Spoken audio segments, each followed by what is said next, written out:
والروح القدس نحن واحد امين. المجد الاب والابن والروح القدس الان وكل اوان كل امين. فلتحل علينا نعمته وبركته من الان لابد الابدين ظهر دارين كل امين.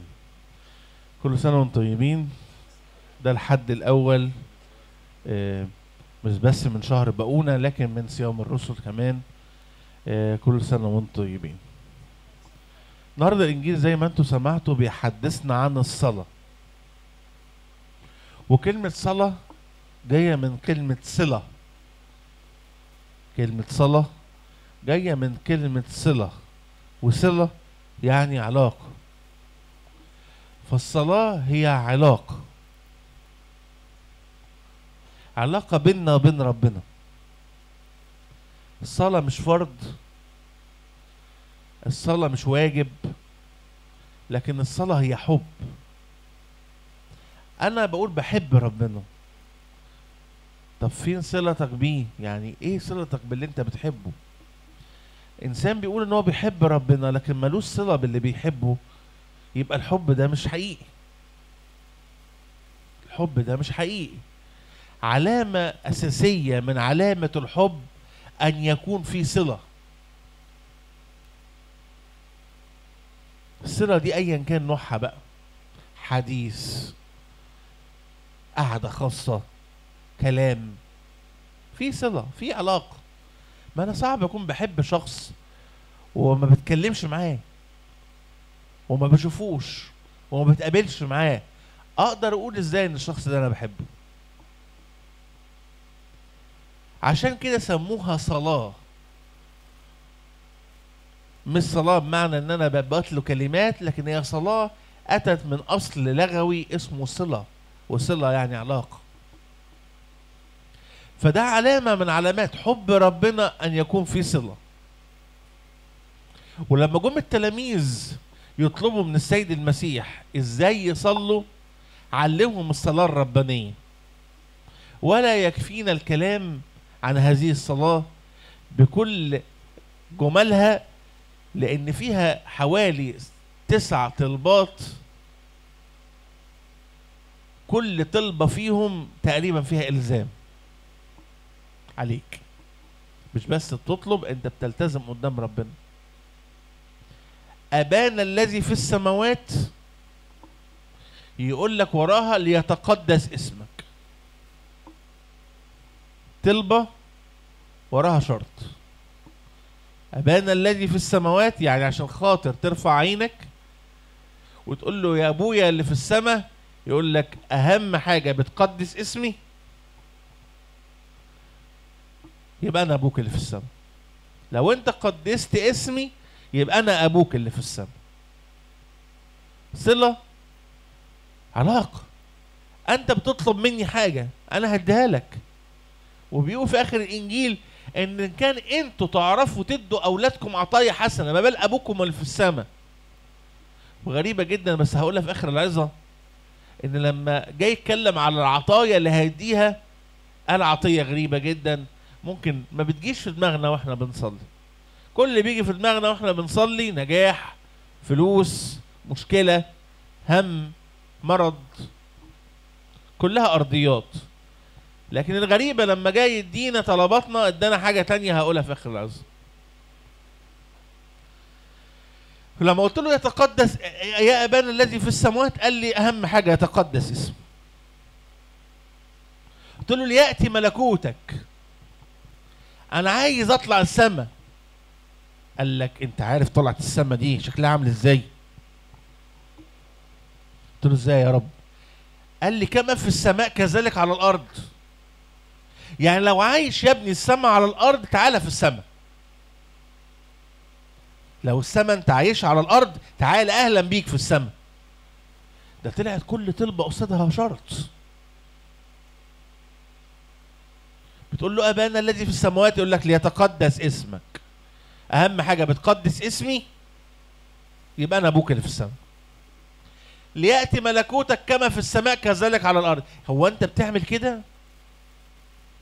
عايش السماء على الارض عشان انت بتطلب الملكوت انه ياتي؟ وانت قد كلمة ليأتي ملكوتك دي؟ هل انت مستعد تقف تتحاسب عشان تدخل الملكوت؟ في كل صلاة ربانية بتقول ليأتي ملكوتك، يعني بتقول لربنا أنا مستني اليوم اللي أدخل فيه الملكوت، وكأنك أخطيت في التعبير، كل يوم بتطلب موتك. ده مش كلامي، ده اللي انتوا بتقولوه. امال يأتي ملكوتك، يأتي ملكوتك ازاي يعني؟ يأتي ملكوتك ان انا اطلع الملكوت في السماء، اتحرر من عبودية الجسد ده وانطلق بالروح في السماء. في ناس عرفت تعمل ده على الارض، عشان كده راح قال على فكرة هو مش شرط بس ان انت تموت، ممكن مش بس تموت بالجسد، ممكن تموت وانت على الارض، تموت عن العالم. قال عشان كده كما في السماء كذلك على الارض. اللي عارف يعيش السماء على الارض ده من حقه يقول لي يأتي ملكوتك، لانه فعلا بالحقيقة قد مات على الارض، عايش ميت عن الارضيات وعايش حياة السماء.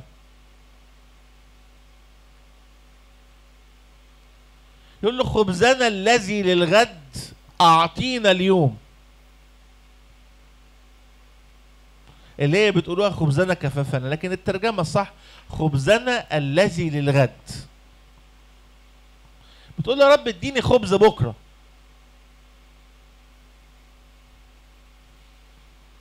فيقول لك طب انت عايش اليوم هنا كويس؟ يعني اليوم اللي بتاع النهارده ده انت بتطلب بكرة، ده حاجة كويسة، ده حاجة كويسة اللي انت بتطلب ان يكون معاك قوت جسدك لليوم التالي. طب هل انت عايش اليوم معايا عشان تطلب بكرة؟ خبزنا الذي للغد اعطينا اليوم. يعني انت بتطلب خبز بكرة وبتطلب ان ربنا يقوتك لليوم التالي. هل انت عايش اليوم بقى مع ربنا؟ كل طلبة منهم محطوط لها شرط. ممكن انتوا اول مرة تسمعوا الكلام ده، لكن تأملوا فيها كويس وانتوا بتقولوا ابانا الذي، يقولوها كلمة كلمة كده وحسوا بالكلام، هتلاقي مفيش طلبة من الطلبات اللي اتقالت غير لما كان ليها شرط تاني بطلبة تانية يبان انها طلبة، لكن صدقوني الطلبة هي ليها علاقة باللي قبليها.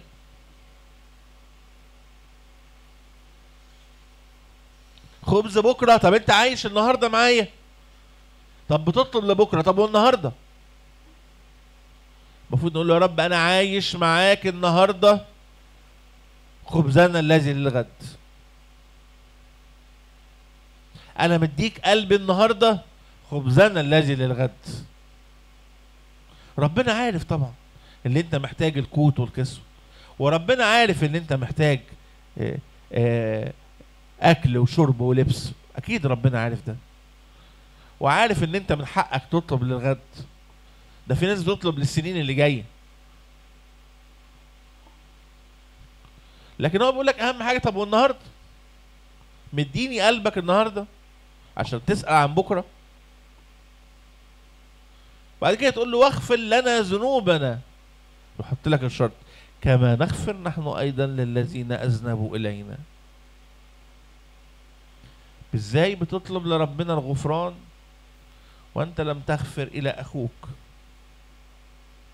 حط لها شرط، قال لك بص يا ابني الغفران اللي هديهولك مربوط بغفرانك انت، اتساع قلبي مربوط باتساع قلبك، بالكيل اللي بتكيل بيه يكيل لك. عجيب هذا الاله اللي حط الدينونة في ايدك وخلاك تدين نفسك. تقول لي يا رب انت قاسي عليا، اقول لك يا ابني انا ما دينتكش، صدق انا ميزان الدينونة في ايدك انت. تخيل هذا الاله وضع الدينونة في يدك انت اللي هتطلع بميزان الدينونة في ايدك. هو مش هيدينك، مش هو قال لك انا لا ادينكم؟ هو كان عنده حق، بس احنا ما فهمناش هو يقصد ايه. ما فهمناش كلمة انا لا ادينكم دي معناها ايه. اصل هو خلانا احنا ندين نفسينا، واحنا اللي هنحكم على نفسينا للاسف.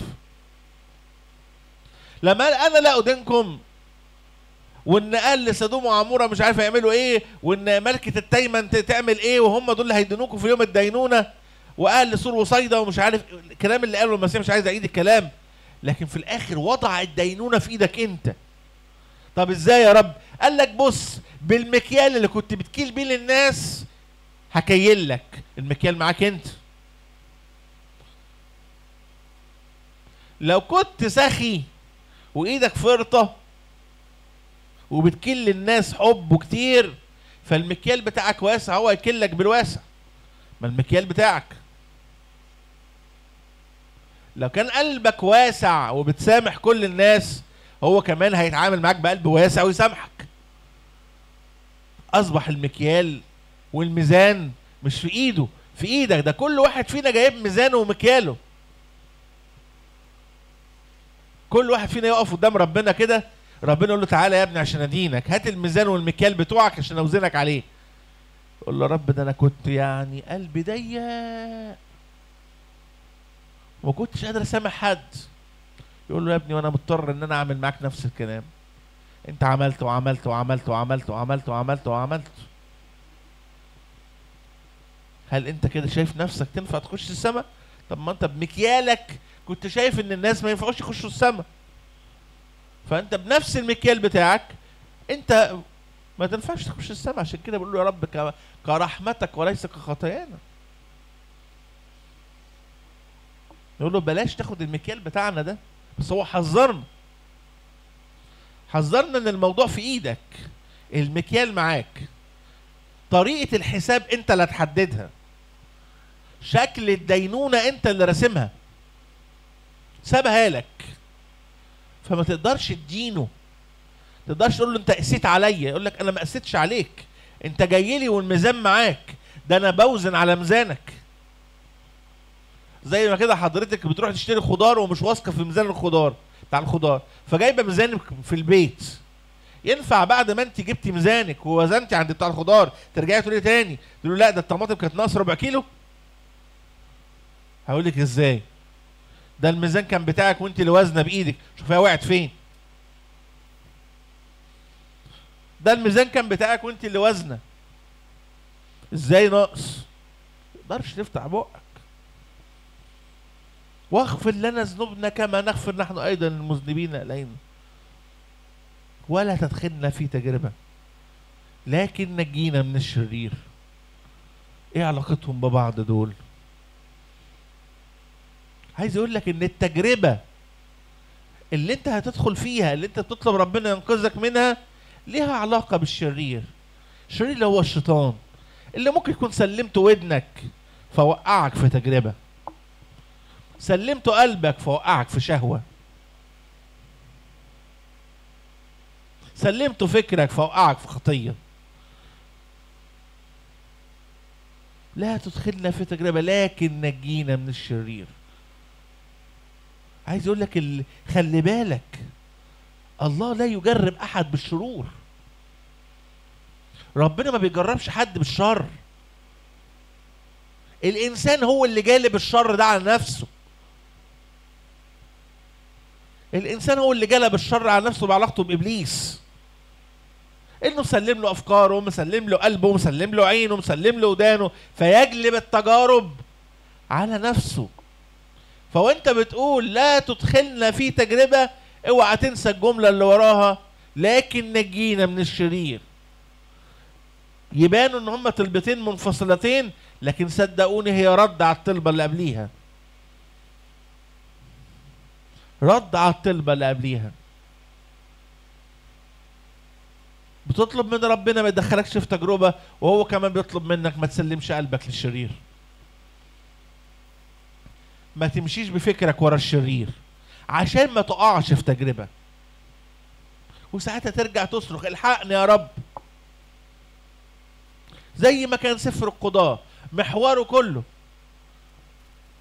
ان الشعب يغلط، فلما الشعب يغلط يجي ناس اشرار يحكموا الشعب ده ويذلوه، فالشعب يحس بالمهانة والمذلة، يدخل في تجربة، يصرخ لربنا، ربنا قلبه حنين فيجيب له قاضي عشان ينقذه ويحرره من عبودية العدو ده.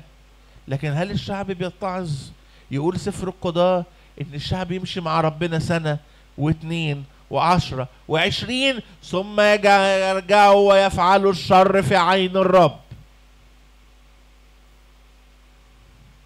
هو ده الإنسان. وترجع القارة من جديد ويقع الإنسان تحت التجربة مرة أخرى، ويقع الإنسان تحت التجربة مرة أخرى. يبقى لما أقول له لا تدخلنا في تجربة، اوعى تنسى لكن نجينا من الشرير. الشرير ده أنت اللي بتترمي في حضنه، لأن المسيح كبله على الصليب، ربطه على الصليب. هو وحش مكبل، وحش مقيد، أنت اللي بتجري ناحيته.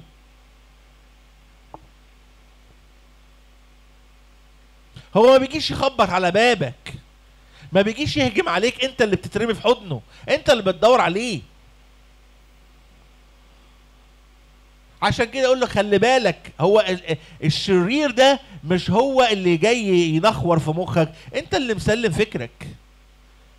هو بيعرض تاجر شاطر ربنا حبسه في دكانته وما بيطلعش منها، لكن طول النهار ماسك فوطه وعمال يطوق في البضاعه بتاعته وعمال يلمع فيها، انت اللي عينك عماله ايه؟ تجري ناحيتها. ما كانت شجرة معرفة الخير والشر جوه الجنة، آدم ساب كل الشجر وكل الخير اللي موجود في منطقة يقدر إن هي تقريبا في مساحة دولتين. يعني يقولوا كده إن أرض الموعد دي أو جنة عدن دي آسف كانت دولتين، كانت العراق وإيران. اللي فيكم سافر ناحية البلاد دي مساحات شاسعة، كل ده يا آدم خير، وباصص للشجرة دي. مين اللي راح؟ حواء اللي راحت للشجرة ولا الشجرة اللي جت لها؟ هي اللي راحت لها. الشيطان اللي هو إبليس اللي هو الشرير كان واقف عند الشجرة ولا راح خد حواء من عند الشجرة؟ كان واقف عند الشجرة، هي اللي راح تتفرج عليها.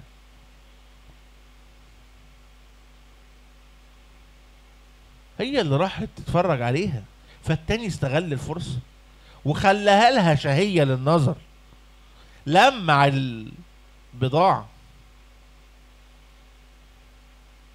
شال التراب اللي عليها لمعها في عينيها، فلما لمعها في عينيها هي كمان لمعتها في عين آدم. ما راحتش الشجرة تجري ورا آدم، هو اللي راح لها.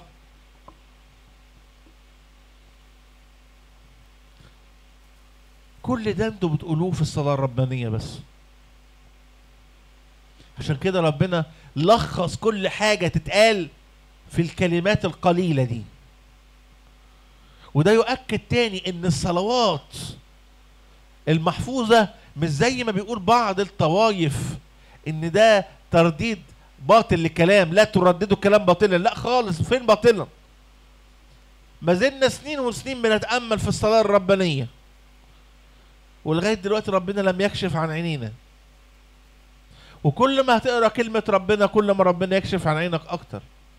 تقول لي الصلاة ربنا أنا بقولها في اليوم 5-6 مرات، وممكن لو قريتها للمرة ال7 تلاقي ربنا كشف لك كلام واضح تاني أكتر فيها، وربنا يكشف عن عينك أكتر ويبين لك معاني أكتر ويبين لك أغراض أكتر من الكلام. عشان وقت العظة الختام لما طلبنا من ربنا وربنا هيدينا عطايا جيدة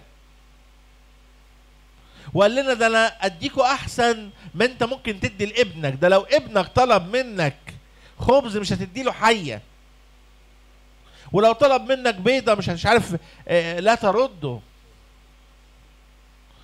وان كنتوا انتوا الاشرار تعرفوا تدوا اولادكم عطايا حسنه فما بال ابوكم اللي في السماء. طب يا ابويا اللي في السماء يوم ما تديني هتديني ايه؟ قال فكم بالحري الاب يعطي الروح القدس من السماء الذين يسالونه. قال يوم ما اديك يا حبيبي عشان اديك عطيه جيده تليق بيا. ما الواحد بيدي قيمته، مش يقول لك يا عم انت جايب زياره غاليه ليه؟ ده يعني ناس عمرهم ما جابوا لنا باكو بسكوت.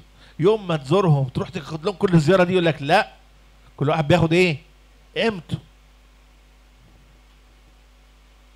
فربنا قال لك كمان انا يوم ما اديك هديك امتي. بتطلب شفاء مش امتي، بس لو عايز خده، كل هذا يعطى. عايز خبز بكره خده بس مش امتي. عايز حل مشكله خدها بس مش امتي. عايز ممالك العالم كله خدها بس مش امتي. طب ايه قيمتك يا رب؟ قال لي قيمتي في الروح القدس. لو اديتك الروح القدس سكن فيك حياتك تختلف، عينك هتختلف، نظرتك هتختلف، هتلاقي عندك حكمة العالم كله يطلب ان يسمعها. كما جاءت ملكة التيمن الى سليمان لتسمع حكمة، لانه طلب حكمة. وهو اسم الروح القدس هو روح الحكمة، روح المشورة، روح المعرفة. يعني يا بخته اللي ساكنه في الروح القدس، عنده حكمة ومشورة ومعرفة. روح يرى كل شيء، وروح يعرف كل شيء، يفرز كل شيء. عنده روح افراز.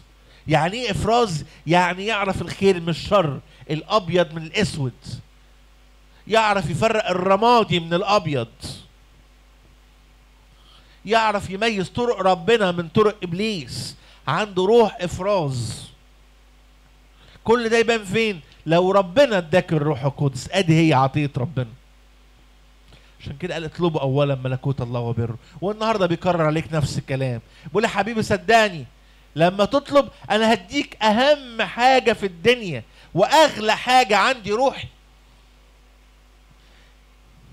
انت لما تقول لابنك عايز تقول له ان انت اغلى حاجة عندي، تقول له انت روحي، ده انا افديك بروحي.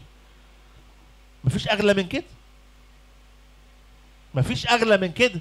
يوم ما تفكر تقول لحد اغلى حاجة في الدنيا، تقول له ايه؟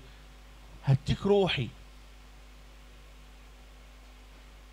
فربنا النهاردة بيقول لك كده، يوم ما تسأل هديك روحي، واشوف روحي دي تعمل في حياتك ايه. هي دي عطية ربنا، وهو ده فكر ربنا. لكن للأسف احنا لما بنصلي لا فاهمين اللي احنا بنصليه، ولا بنطلب طلبات جيدة. أرجوك لما تطلب اطلب حاجة تناسب قيمة ربنا. هو قال اطلبوا أولا ملكوت الله وبره وكل هذا يزاد لكم. صدقوني عارف ان انتم محتاجين. اوعى تفتكر ان انت مش لاقي اكل وشرب ومستني ربنا مستنيك تقول له اديني يا رب اكل وشرب. لا، دي بالذات مش مستناك تطلبها. اوعى تفتكر ان انت عريان ومش لاقي تلبس وربنا مستنيك تقول له اديني لبس يا رب. لا، دي بالذات مش مستنيك تطلبها.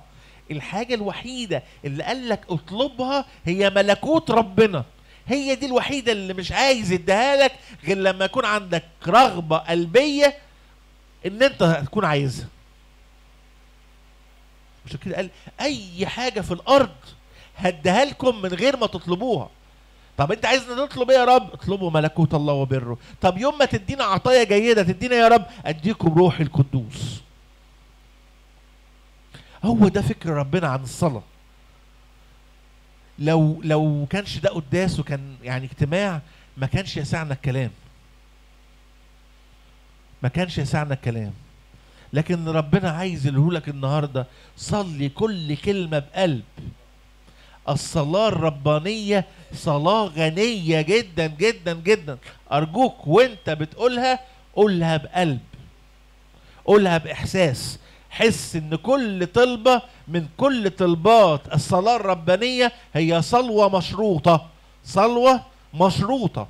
كل كلمة محطوط قدامها شرط. ولا ربنا المجد دائما أبديا أمين.